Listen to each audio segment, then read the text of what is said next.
Saan tayo sa City of Malolo, City of kasi kailangan natin ng bus para sa gagawin natin.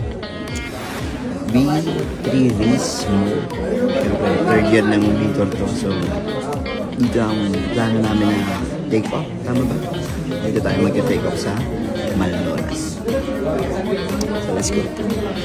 Talaga namang ilang araw na lang at magsisimula na ang ating B3 Rismo na tatagal ng 3 days. 24, 25, and 26. So, ano pa nga ba yung expect natin dito? Ang daming challenges, ang daming pagsubok bago ka magkaroon ng stop.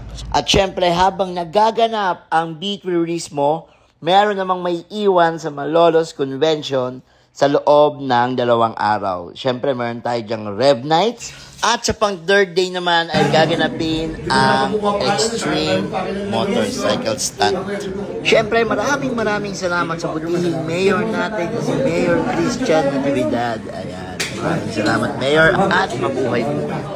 So, syempre, yun na nga, mission success tayo dito sa Malolos. And syempre, nakikita nyo po? Yan! Yan ang gagamitin natin na stage para sa B3 Rismo. Ayan. So, syempre, magkita-kita tayo. And syempre, gagamitin ko na itong pagkakataon na to para invite kayo sa darating ng Boss B. Boss B, bilis. Yan. Para sa gaganapin na B3 Rismo. Syempre, hindi lang yan.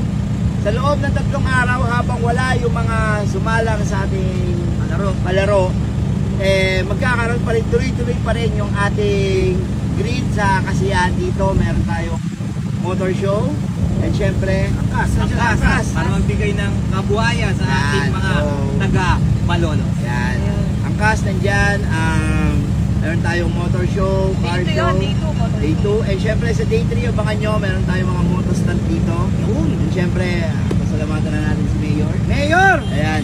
Salamat po! Maraming salamat sa inyo. Mayor, sa binigay nyong tiwala. At syempre, lahat ng guidelines susundin namin yan. Opo, salamat. So, syempre, October 24, magkita-kita tayo para sa B3. Let's go! Let's go!